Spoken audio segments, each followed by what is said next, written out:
Welcome to Brewmance on the Radio, Arizona's only craft beer radio show. We are so happy that you're spending part of your Labor Day weekend with us. People keep saying this Labor Day business, and I just happy it's opening weekend of dove season. That's how I celebrate Labor Day. We're hoping you're celebrating with some good local craft beer. Each and every week we have a beer of the week. Rob Hunter, you're going to have to help me with this one, big guy, because it's pink. Yes, it is very pink. Pinkish, rojo-ish. Yes. If you would. I don't know what pink is in Espanol, but I think rojo is rojito. Sure. Mm-hmm. Go with that. Go ahead. Yeah. It's Arizona Wilderness Brewing Company's July 11th. Now, this is an IPA, but I didn't know that it was going to turn out to be this color. And if you check out the video on our Facebook page, you can actually see the color, or if you go on YouTube as well. And it's that color because they put dragon fruit in it. There's also a little bit of lactose in it. It gives a little bit of, I guess, extra creaminess, lactose kind of feeling. I'm sorry, there's what in it? Lactose. A lot of people do this with their hazy IPAs. A lot of brewers be doing this with their hazies. Yeah, why would you add lactose to something? We've had this discussion. Should add lactose. Lactose is added to milk because it's already in there. Lactose. It adds a sort of a kind of a creamy haziness to it. So we'll review this at the end of the show. I'm curious because Mike's already throwing up pink flags. I'm not throwing up pink flags. Listen to the tone of your voice. It's the lactose flag.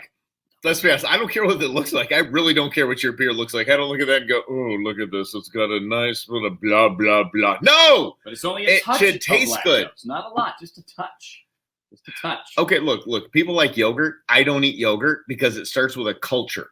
I'm not kidding. Just because it starts with something that's out of a lab in a petri dish, a culture, I don't eat it. That's how beer starts, right? What's that? Beer starts with a culture. And a lab. Why are you ruining my whole beer life right now? You're ruining my whole beer life.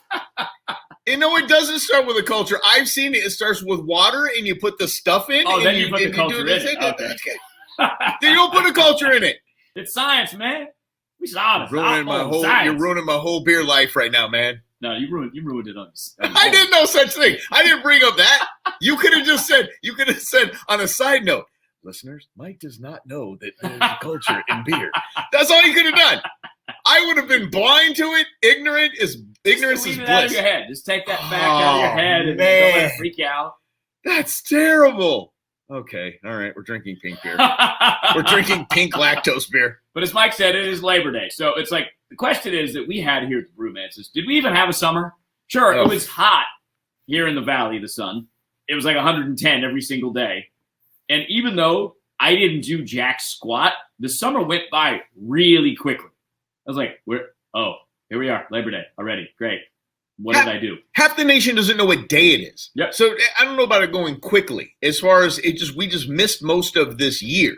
Here in Arizona, it's 100 million degrees. And so we always say, the heat's tolerable. It's fine because, you're in your office, you watch your car, you do things worse. You go somewhere. You go to the mall, you go to a store, you go to a restaurant. You're always going somewhere where there's air conditioning, but you're out doing stuff and going places. Yeah.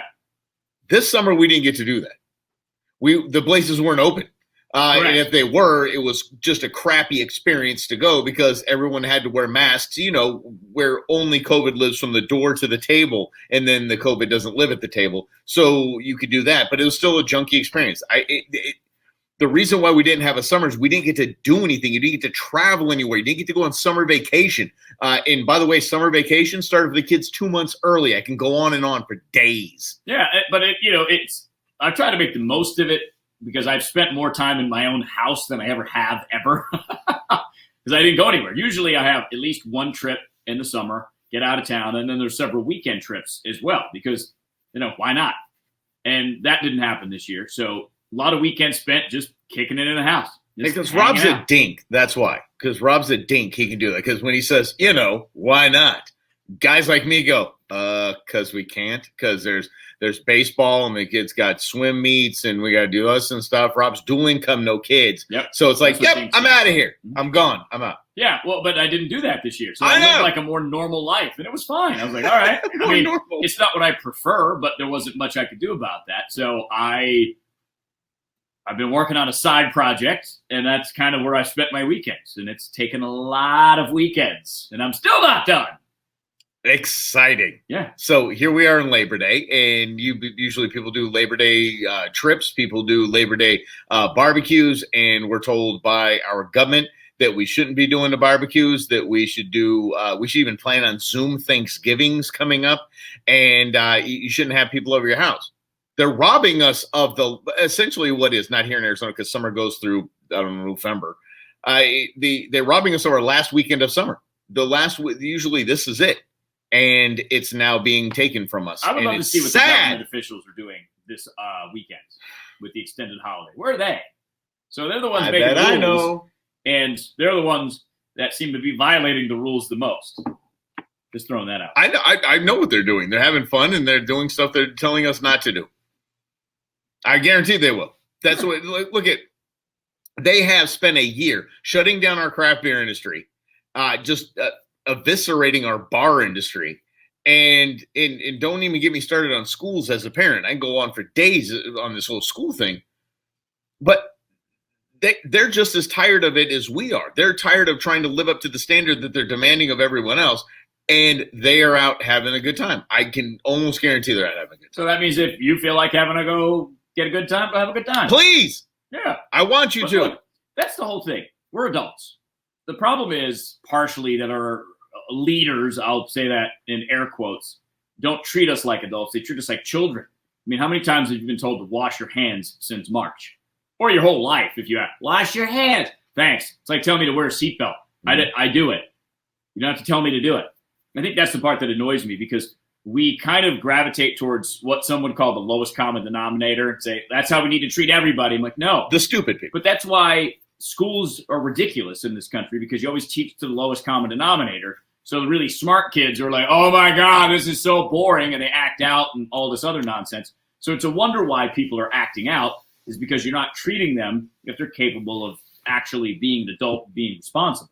So let's cut out with the nonsense and start treating people like adults and go, look, if you want to act like an irresponsible knucklehead, there's going to be consequences to that.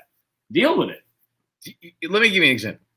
If you're in a restaurant and everybody's social distance, or maybe you're at the Oktoberfest in St. Louis where everybody is as spaced out. If someone got onto a PA system and said, ladies and gentlemen, whoever would like to move their tables together, please do so now.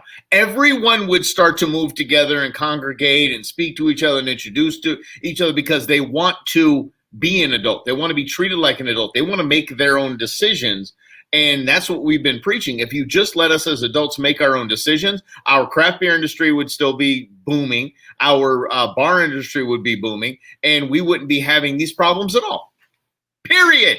But that's going to be a big part of the show today is some of the consequences of these shutdowns because they're just starting to be felt. Because what happened was we had sort of a stimulus, right? We had a paycheck protection program. That was 8 weeks of pay that was covered. If you could get it. Yeah. The federal government program. The cheddar. Yeah, and that's it. That's starting to run out now. And we let people be open for whatever, a moment and for takeout, and it just wasn't enough to sustain businesses. And the effects of that versus getting through people's savings, et cetera, is now starting to be felt. So we're going to have months of this when it really starts to reveal itself how difficult it's going to be for certain sectors of the economy. And back home, I say Arizona's home, but our craft beer world, that puts a pinch in the future. Not a pinch. It puts a big question mark on the future. What do as a small business owner invest in for next month, the month after? What do you pre-order? What do you not order? How do you scale things back? Because you don't know what's going to come through your door because all of this stuff is expiring. And our habits have changed. I mean, my habits have completely changed. I go out to eat way less than I used to. And honestly, I didn't even get takeout as much as I used to. Because I'm like, okay, I know the DoorDash? I saw this commercial for DoorDash the other day saying that they are helping small businesses and restaurants. I'm like, you're taking like 30% of the money, Seriously? Not just the delivery fee. You're taking the profits. I'm like, that's not sustainable either. It's just a lifeline for businesses in this moment to try to stay alive. So, and if you think you're on DoorDash and you call the number for, I don't know what, name the restaurant. Right. If it's a DoorDash number for that restaurant, they charge the restaurant anyway. Yeah, it's really weird. Crazy. It is. And, it sounds good in theory, but just like lots of things, there's more complexities to the simple story we like to tell ourselves. So that'll be a big theme of the show today here on the Brewmance on the Radio, Arizona's only craft beer radio show. Appreciate you hanging out with us. In a moment, a couple of news items about craft beer here in Phoenix, including a famous race car driver is opening up a brewery here, and the famous Easley's Costume Shop is getting something new. We'll tell you about those when the Brewmance on the Radio continues right here on 550 KFYI. A famous race car driver bringing a brewery right here to the Valley, Phoenix, Arizona. This is Arizona's only craft beer radio show. It is the Brewmance on the Radio. My name is Rob Hunter. His name is Michael Russell, doing his driving noises over there. On the radio show, we feature a beer of the week. We will see how fast this one goes down. Oh, I see what you did there. Very punny. Very funny. Very witty. Very witty. So what are we drinking today, Mike Russell? Something that's pink and has lactose in it. Look. I'm still having a hard time just, I never really got into that, like, oh, the nose and the nose of this, and it's very jammy, and how wine people talk. I really got into that. But I'm telling you, this is so different. We poured this out of the can, and it's supposed to be just an IPA from Arizona Wilderness. It's pink. It is. It's a bit alarming when you're pouring that out there because you don't expect it to be pink. No, I was not expecting that. I knew it was an IPA, but they have dragon fruit in it. That what gives it the color. So we will rate and review it at the end of the show. That'll be coming up about a half hour or so from now, right here in 550 KFY. So the famous driver is Michael Waltrip. Mm-hmm. That's kind of cool. Yes, very cool. That he's bringing his beer to Phoenix. The Michael Waltrip Brewing Company announced a selection of new beers expected to become available in Arizona this month. Mm-hmm. So the namesake of the company, former NASCAR driver Michael Waltrip, is listed as the CFO, which is Chief Fun Officer. Wow. That's one thing the beer industry does very well. Like our buddy Chip. You remember what his title is over at Huss Brewing? He is the Minister of Craft Beer, I think. Beer, yes. That's great. I like that. Dude. Yes. Awesome title. So they have three selections, the Michael Waltrip Brewing Company, a coconut IPA, a blonde ale, and a Mexican lager. I'm looking at Michael Waltrip because I think I know which one this is. I never really got into NASCAR. I was a big, same guy. He's one of the Daytona 500 he's two times. The boogity dude. So he is, I've been an IndyCar guy my whole life. So not really a NASCAR guy. So I just wanted to make sure that I was saying he's Darrell Waltrip's brother, right? Yeah, or son. Who knows? I don't know. But yeah, so some people are out there like, oh, come on, Mike Russell. Oh, they are, and it's okay because it was at one time the basically the nation's largest spectator sport. Yeah, it was it. So and now they don't let people go to the races, and I really don't know how to figure it out. All I know is that every time it comes out here to PIR, they close down an exit by my house, and so the freeway traffic sucks. Yeah, of course. Although it might not anymore. I was actually driving into work. It was Wednesday of this week, and I drove in about noon. Nobody on it was weird because there had been a steady flow and a steady pickup of traffic in the last, 6 weeks or so. But that day, Wednesday, I was like, where'd everybody go? I don't know if it's because it's Labor Day weekend and everybody's like, I'm not going to work. Forget it. They went early. And let me tell you, on that very same day, I drove from the West Valley to the East Valley because it's dove season. So I drove at 4 a.m, 45 minutes, drove 4 a.m. It was thick. It wasn't like traffic. It wasn't like I don't think I was on the brakes.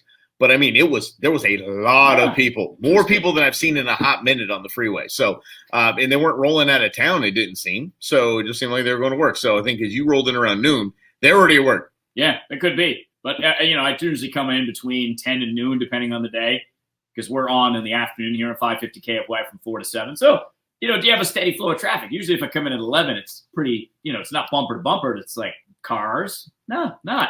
So Michael Waltrip would have had a field day out there this week. So the two-time checkered past coconut IPA, the two-time blonde ale, two-time Vamonos Mexican lager. They have a coconut IPA? Yeah. Well, the two-time is because he won the Daytona 500. Sure. I understood that. So, okay, Mr. Waltrip, coconut and it's what's going on? I'm drinking a pink IPA with lactose in it, and now we're gonna have a coconut IPA. Why don't you try? As that? One of you, I will. I'm in, but it's just what are we doing, guys? Let's not panic. Let's not panic. The beer industry is going to survive. Beer has stood the test of time here in the United States. It will survive. We don't need to go reinvent it, like put pineapple on pizza and whatnot. We don't have to go communist. We can keep to the normal American stuff. But if there's 97 IPA options in Phoenix, maybe it was the calculated decision to say, are there any coconut IPAs? And I don't know that there are. So maybe that was the business gamble and say, all right, cool. But the Mexican lager is a Mexican lager. There are a few of them that are pretty good that we've had here on the Brewmance, whether it be on our podcast, which is separate from this radio show. You can catch it on the iHeartRadio app, or whether it's just beer reviews we do via video that you can find on YouTube or our Facebook page. We've tried them all. So yeah, here's what I applaud Michael Waltrip for, is that he's got a three beer offering and he's opening up a location. Ballsy, but right on, man. Make it happen. You got some dough behind you. Make it. I mean, NASCAR drivers, they make a little bit of money. Okay, and then one of your three offerings is something that isn't like I'm going to be stereotypical here. Isn't what you would think a NASCAR branded or themed anything would be. And you've got a Mexican beer, you got a blonde, and you've got a coconut IPA. So, all right, it isn't like a Coors Light or a Bud Light. It's three things that are very different than those. Yeah. That's interesting. Well, and I'm curious to see, too, when the tap room opens, because in the middle of the COVID pandemic, we're seeing a lot going the opposite way, which we'll get to here in a few minutes. But just around the country, impacts on the craft world because of COVID. Here comes Michael Waltrip to say, no, I'm coming. Once again, it's going to be, as sad as this sounds, it's going to be buying season with me. There's going to be people that are going to be snatching up all of these locations and things that are going out of business. And people like Michael Waltrip, who I would assume if he had a good agent and he won some races, he's probably made a good amount of money in his life, and his family's made a good amount of money. So those are the types of people that are going to start swooping up these locations. Then we'll get all political and people will cry about it. Like, oh, it's not fair that people with money actually use their money to make more money. Yeah, please do not take what I just said as me no, you're just crying these facts. people doing it. Oh, no, I absolutely love that he did that. Good for him. Rock on. Well, look, it's called number one, freedom anyways, and you can't control it, so you might as well just get over it if it bothers you. You might as well get over it and try a coconut IPA. Yeah. Well, exactly. We'll see if we can get our hands on something. Oh, we're going to. And then you have the old shop. Easley's, is it Isley's? It's Easley. Easley's Costumes. Shows you what I know. But it's a store that's been here in Phoenix for 72 years. It closed down in 2018 because it's just hard to run. McDowell and Fifth, well, it's going to become something else. It's going to become a brewery. Probably early 2020s was what they're saying. Okay. So it's going to be Roses by the Stairs, which is, of course, that Blink-182 song. Okay. Let me roses by the stairs. No idea what you're talking about. Mm-hmm. Fantastic. No. Oh. But I'm sure it'll be our intro song to this segment. Or the next segment, right? Let's make that happen. Okay. Yeah. I don't know what it is. Yeah. So, okay, Easley's was a great place. Family-owned biz, been around for years and years. It was a staple in Phoenix. And it was tragic when they went under. This was an example of, look, everyone's getting their costumes and whatnot on Amazon. They're getting it, they're buying it from China. Was it you buy it or was it a rental place? Or was it both? Both. Okay. No, it's fantastic. I rented a bunch of stuff there for Comic-Con and all that. It's great. It was a wonderful place. It really was. Wonderful people, salt of the earth, just great, helpful, loving, kind people, and always willing to help out. Never treated you like you were some outsider that wasn't into the whole Comic-Con or costume biz. Just good people, and it was sad to see them go. It really was. It really was sad to see them. But I'm glad it's going to become something. Hopefully, people are going to. I like the building. It's a really unique kind of building. It'd be interesting to see what they did. It's an iconic two-story building to be converted into a farmhouse-inspired brewery with a floor plan that includes bar seating, a tap room, a patio, on-site brewery, and a spot for a band. So that'd be kind of cool to have some live music in there, too. Like Blink-182. Yeah, exactly. Maybe they'll be there the first night. So I wonder if... Does Blink-182 own it, or are they just going to call it that? They're just calling it that. Okay. The owner's name is Jordan Ham. And he's going to have the head brewer, formerly of Uncle Bear's Brewery and Mother Bunch Brewing, William Hampton. So, guy with some experience, going to be in there and doing it. He's already, by the way, updated his LinkedIn page to say that he's the owner of the. By the way, I did tell you that a couple of years ago. I did. Do you remember us having a conversation about that building? I said I would love nothing more than to snatch that building up. That is a cool building. Yeah, I really like it. Downtown Phoenix, prestige, old school. Hey, prestige. Gotta love it. No, I want location and coolness. Yeah, that's it. I don't care about downtown Phoenix. This was Easley's. I'd actually name it Easley's Brewery, Easley's Tap Room, whatever it was. I would keep the name because it's iconic. It's Arizona. Everyone that's lived here their whole life, or the majority of life, they know where that is. They know where the costume shop is. Absolutely. Yeah. And I'd have kept it. Definitely it's a yellow color. It's a yellow color. It's yellow. Yeah. Trust me. Woo! It is yellow. It's banana yellow. You know when you're passing it. And I wouldn't change a thing. Well, it's interesting, too, because downtown Phoenix is they have all these kind of cool spots popping up. So it makes sense that it would continue in that trend. So I'm curious to see how well it does. Yeah, here's what it has that most don't. It has a little bit of parking. Yeah, you need that. Exactly. Definitely need that for sure. This is the Brewmance on the radio. Appreciate you hanging out with us here on 550 KFY. We get together every Saturday night from 6 until 7 and update you on all the things going on in the beer world. We are Russell and Hunter. My name is Rob Hunter. His name is Mike Russell. We get together 4 to 7. We talk politics between those times right here on 550 KFY. But this time we crack open a craft beer. We sip it, we review it, and update you as to what's going on. We got updates about some other breweries from outside the state that are being impacted by COVID. That's next on 550 KFY. Is it COVID that's killing the craft beer industry?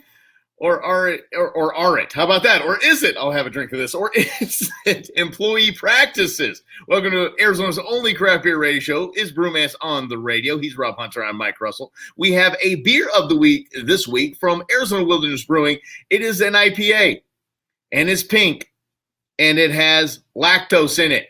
Just a touch. Just a touch. Well, just a touch. Okay. Okay, but what is it called? It's called July 11th. Thanks, buddy. I didn't have the can in front of me. Sorry. We're going to start this whole segment over again. That's what we're going to do right now. Sounds good. All right. I appreciate that. All right. Here we go. And 3, 2, and 1. Is it COVID that's killing the craft beer industry? Or is it the craft beer employees? Welcome to Brewmance on the radio, Arizona's only beer radio show. He's Rob Hunter. I'm Mike Russell. Each and every week, we have a beer of the week, a local beer of the week. And this week, it is from Arizona Wilderness called July 11th. It's an IPA. It's pink and has lactose in it. We'll be reviewing it here shortly. Just a touch of lactose and some dragon fruit. And dragon fruit. Yeah. If I showed you 18 pictures of fruit, would you be able to pick the one that's dragon fruit? Do you know what a dragon fruit looks like? I used to work in a produce department, so I probably would. Really? Yeah. Oh, okay. I thought you were just a bagger when you were I did everything. I did everything back in high school and college in the supermarket. It's like it looks pink. I mean, it's a pink fruit. And because Rob is not going out as much as he used to with Lady Brewmance and not going out to eat as much, they're grocery shopping more. And Rob has been getting very salty about the way people bag groceries. You're going to have to do a video, man. We're going to do a Brewmance video on how to properly bag groceries. It's very simple. It's not very difficult. That's why they pay you minimum wage to do it. They're like, come on, people. I can train you up in a minute. Let's go. What are you doing? Don't put that there. Yeah, do not put the meat with your deodorant. It's not a good idea. Oh, I see. I wouldn't even know. I was thinking like kind of the same weighted items, maybe. I don't know. I just know not to put a 6-pack on top of the eggs. That's a good rule. Okay. Don't put it under the bread either. Don't squish the bread. Bread goes on top. Okay. Like items go together. Soaps and shampoos go in a bag. Keep them separate from your food products. So I can put bread and eggs in the same bag. Oh yeah, you should actually. Because you can. That's what I used to do. The eggs Check would me go on out. the bottom, put the bread right on top of the eggs. Was speed an issue? Was With like me? were you graded on speed? Well, you were not encouraged to go too fast, but Okay. you were not encouraged to, take one item at a time and go really slow. Were you a Let's two-handed bagger, or did you? Oh, did yeah, you that's did, two-handed. so you kind of threw it into the other hand and dropped it into the bag, kind of tossed it. Or into I the would hand? take 2 hands. If I took 2 cans, I'd put them both in at the same Oh time. yeah, all right, okay. I just wanted to see your technique. I've never seen this. I don't know grocery store Rob. It's I'm very picky about how groceries are bagged. I can tell, and that's a good thing to be. That's why I Why not? usually bag my own. I'm like, I can't out of here. I'll do it myself. But going back to eggs, I can't be the only one who's upset by this. The advent of those speed bumps that they put at the entry and exit of every grocery store, these obnoxious things that you have to run your cart over, and you have your eggs. Yeah, you have your eggs in the basket, and now they're bang, bang, bang, bang, bang, jumping all around. That's a terrible idea. Why do they have those? I have no idea. So the carts don't run away and hit cars, probably. I'm still saying no. I'd rather I'd rather my car get hit. Watch for. How about this? How about when you're driving through a parking lot, go slow enough to stop your car if people are launching projectile grocery carts out of the door. Yeah, that's fine. You just swerve and hit people while you're at it. Surly Brewing. This is sad. We've had a few Surly Brews on our podcast. Yeah, because they started to distribute here in Arizona a few months ago, like maybe a year ago. Closing their beer hall indefinitely on November 2nd. So they're losing about $250,000 if they stay open. And they said that their revenue at the beer hall is down 82%. Thanks, COVID. COVID, they might have been able to read. I think if it's just COVID alone, I think they would have been able to stay open. There's a second part of this. Unite Here Local 17 is trying to unionize their employees. Oh, boy. So there you go. You have COVID plus your employees trying to unionize. Out. Adios. I don't know if I would have a business where I have several employees, have 50, 60 employees. They try to unionize. I don't know what I would do. I don't think it would be even an option for me. It's a little different because they're based in Minnesota, so it's a bit more of a union-friendly state. Arizona is not super friendly to unions because we're an at-work state, at-will state, so you can get fired for any reason at any time. So I don't know how much power they could actually have in our state, but it does cost significant amounts of money. So if you're already struggling because no one's going to the brewery because you've either been closed or people's habits are changed and they're not real comfortable going out, plus this is in Minneapolis, this beer hall, no one's going there in the winter. Not as many people are going in the winter, so it's probably a lot outdoor room or whatever. Because Minneapolis in the summer is amazing. It's very nice city, very clean city. Well, it was. Yeah, I'm not getting political, but I mean, you put COVID on top of winter coming up, and on top of riots and George unrest. Floyd was killed there. Yeah, so, you have lots of issues there. So like that, we're going to tap it down and shut it down because they built a pretty good distribution network across the country. So that's probably what is allowing them to keep open. But if you have a beer hall, you've got operation costs to go along with that. You've got maintenance costs to go along with that. You got employee costs to go along with that. And because their revenue at the beer hall has dropped significantly, one of the major players in craft beer just saying, pack it up, especially if you were trying to unionize too. I think that's one of the biggest things. I think they go to different hours. They could go to different, just only open on the weekends, whatever it is. They could survive the winter. I think when you see that you're going to have to unionize and you're most likely be paying your employees double and dealing with all the union problems, I would probably walk in. And by the way, that's just their tap room. It's not they're not going out of business. But I wonder if it is a sign of things to come, where a lot of these bigger breweries. And the bigger craft beer breweries, some of them that have an imprint that they can get their beer to 5 states or 10 states or 20 states or whatever. I wonder if they're just going to abandon the taproom model altogether because they don't necessarily need it. And as people's habits have changed, it's just maybe not worth it for them anymore, because that could be a major factor in the industry. Because we talked to one of our buddies here, Brian Helton. We had his beer of the week a couple of weeks ago here. And he says cans were instrumental to him being able to stay open during all this nonsense. Speaking of not staying open, Luke Bryan. Yes, the country music megastar Luke Bryan is temporarily, as it's announced now, suspending operations of his 2-lane lager line. So he's claiming it's COVID. This was a throw your hands in air quotes, a collaboration with Constellation Brands. Essentially, they say, dude, can we put your name on it? So a collaboration with Constellation Brands. They make, I believe, Corona and Modelo, things like that. Mm-hmm. So 2-lane lager, they made hard seltzers as well. So there's a couple things going on here. Coronavirus, and it was the hard seltzer business, which I don't think is going to keep thriving, especially now that the bigs are in and maybe a smaller deal like this.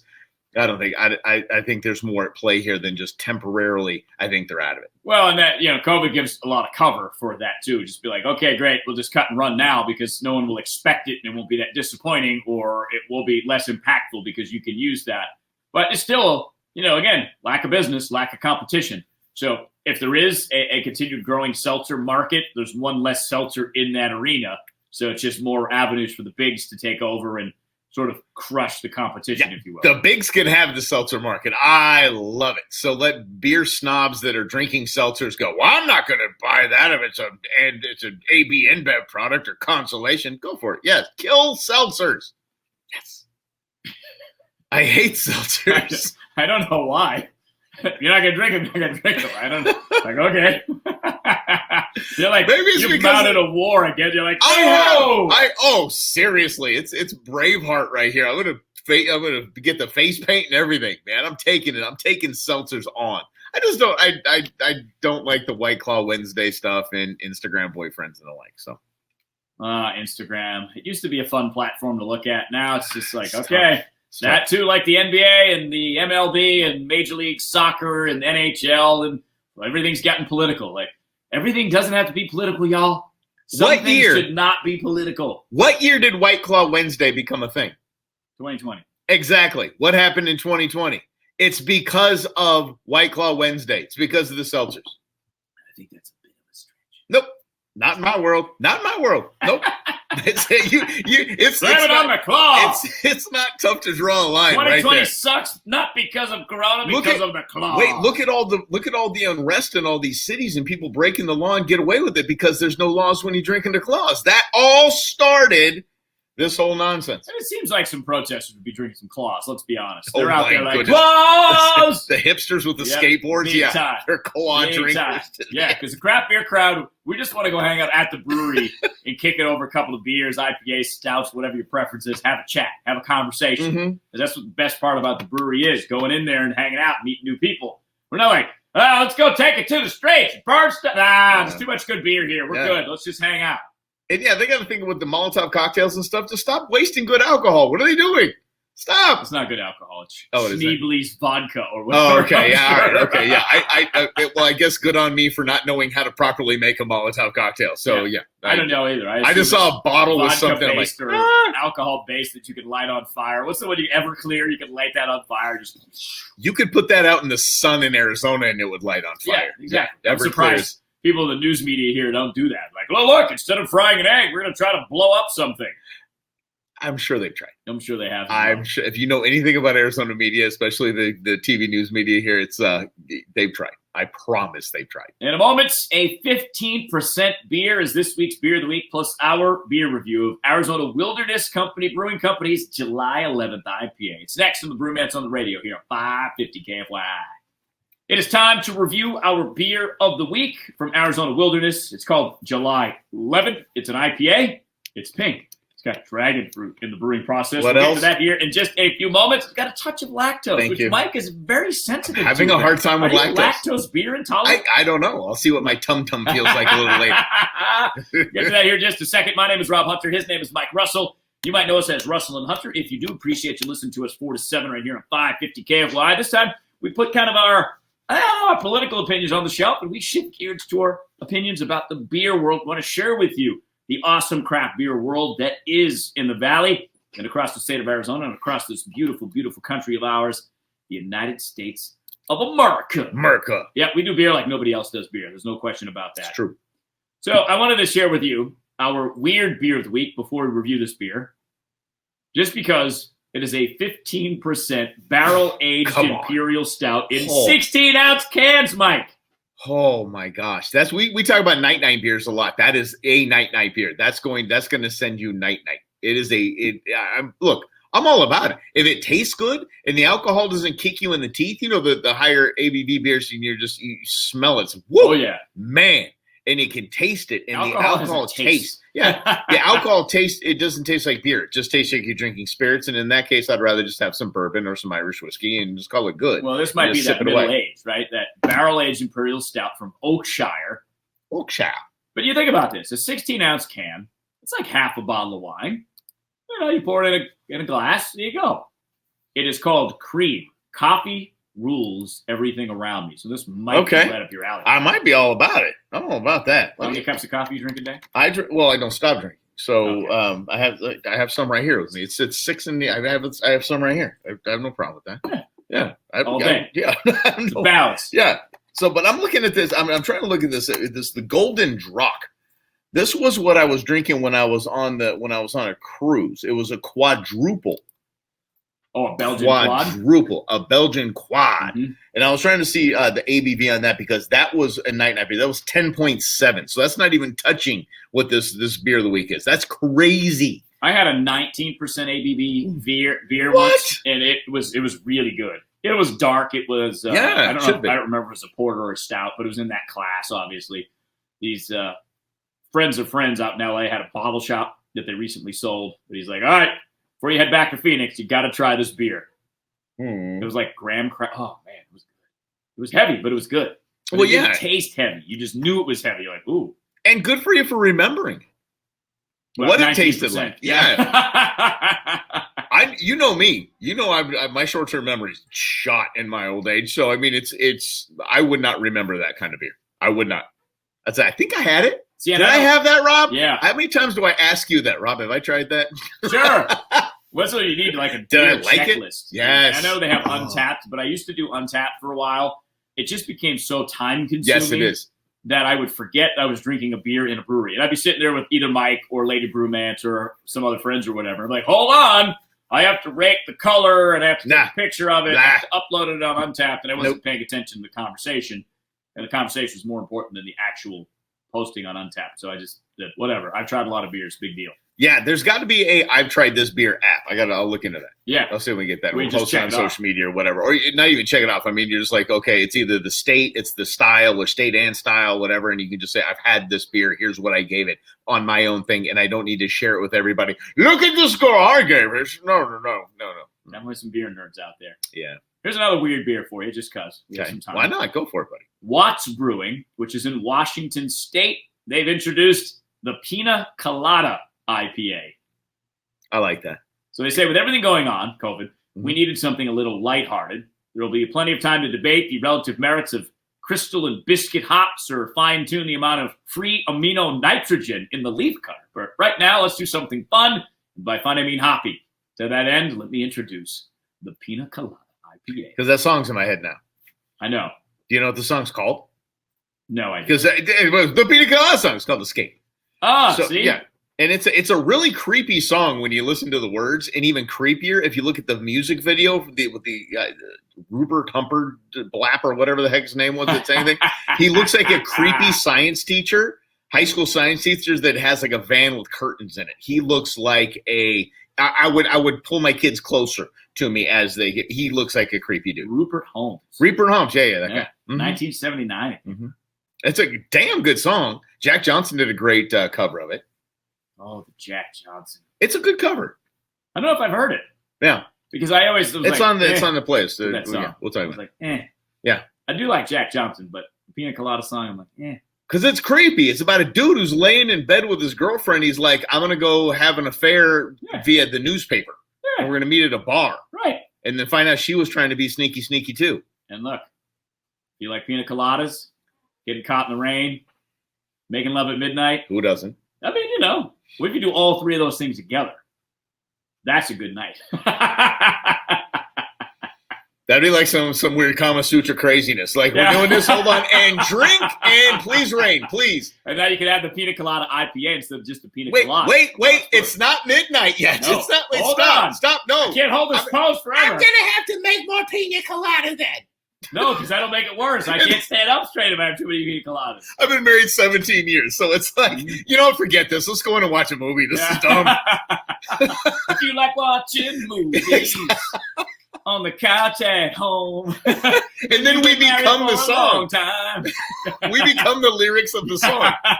Stuck in the same old routine. Oh, yeah. Yes. It happens. It's life. It is what it is. All right, let's get to our beer of the week. So here on the Brewmance on the radio, if you're new to us, we appreciate you joining us. This is Arizona's only craft beer radio show. My name is Rob Hunter. His name is Mike Russell. We grab a beer. We try to keep it as local as we can. Somewhere in the state of Arizona. I think we're about, a year into doing this radio show? A little over a year? Probably over a year. What? A little over a year. And a half, we'll call it? Around Father's Day was our So we'll call it just over a year. We'll call it what? We'll call that 70 weeks. I think out of the 70 weeks we've been doing this show, I think we've had 2 non-local beers, maybe 3. So I started it. I broke the streak. Okay. It happens. I'll admit, I'm that guy. It is. Sometimes it's easier to go to the store than it is to go to the brewery and get a beer. I know. But if you are a brewer or you know a brewer and you want us to try your beer, the easiest thing to do is let us know. Cheers@brewmance.beer. We will absolutely feature your beer as a beer of the week. Just absolutely will. Just get in touch and say hi. We'd love to try your beer, whatever beer it is. We're IPA drinkers, but we want to try and expand our horizons like we're doing this week with the July 11th IPA from Arizona Wilderness. It's a little different kind of IPA because it's got a touch of lactose and brewed with dragon fruit. Mm-hmm. Mike Russell. I was like, we get to have an IPA. We get to have an IPA. And then Rob poured it out. I'm like, what in the world is that thing? It was red. It was scary. And this is kind of what Wilderness is known for. Back in 2013, they were named the best new brewery in the country, which was cool because they were right down the street. Yeah. 2 locations now, Gilbert, the OG, and downtown Phoenix, that they have a nice tap room down there. Okay. I was concerned. At first, I hated this beer. I'll be honest. I did not like it. It was garbage. Now, was that your mindset? I'm not going to finish because this. It was pink? This is what I'm getting into because the whole lactose thing, and it was just so weird coming out of that can thing. I was just going to be a regular IPA, not some blood orange or red thing coming out. That freaked me out. And so I was negative going into it. I'm coming around to it because it's very punchy at the end. It's very punchy and hoppy. So it's like a hop fruit punch, but it's not too sweet like a fruit punch. So I like it. This is not a bad beer at all. So I was really going to be negative about this beer. But as we came into this segment, I was thinking, you know what? This is a 7.5. I like it. See, it's kind of like Mike's mood as he's gone from surly at the beginning of the show. He was pink, and he was like, what is this? Not because the pink is a lactose thing freaked me out. Yeah. And culture, you ruined beer for me. Sorry. Jerk. So 7.5, huh? Yes. Okay. I'm impressed that you gave it that score for sure. Well, no, because I thought to myself, if I go to Arizona Wilderness and I go, somebody says I want to try something different, I tell them grab this. I would recommend this if somebody wanted to try something different, a different kind of IPA. I'd say you got to try that. I agree. It's kind of got just a hint of fruitiness and juiciness to it, but it still ends on a bitter note, which is what Mike and I both collectively want out of an IPA. Because an IPA is known for its hop features. It's known for its bitterness. So you want some bitterness in an IPA. This has a nice kind of round bitterness finish. So it's not hop forward, it's hop finishing. And it's got this kind of cool, interesting flavor for a beer that I haven't had before. Yeah. So for that, I'm gonna give it an 8. There we go. Oh. I honestly, I thought this was going to be I thought we were going to knock on a beer. And I'm trying to find a lot wrong with it, but the lactose thing does give me a bit of a. Don't judge a beer by its looks, apparently. Like absolutely, please don't. That's the lesson of the day. But once again, I don't rate a beer by the way it looks. Yeah, so exactly. I want it to taste good. So Wilderness, very good job, especially too because you're pushing your own horizons, pushing our horizons, pushing beer drinkers across the valley's horizons, and that's what they're known for. We can skip the lactose. You can skip it or dial it down, whichever. Yeah. Just don't hit the accelerator on the lactose. Yeah, because some of the beers we had, you can tell it's got like a milky kind of flavor to it. Good job.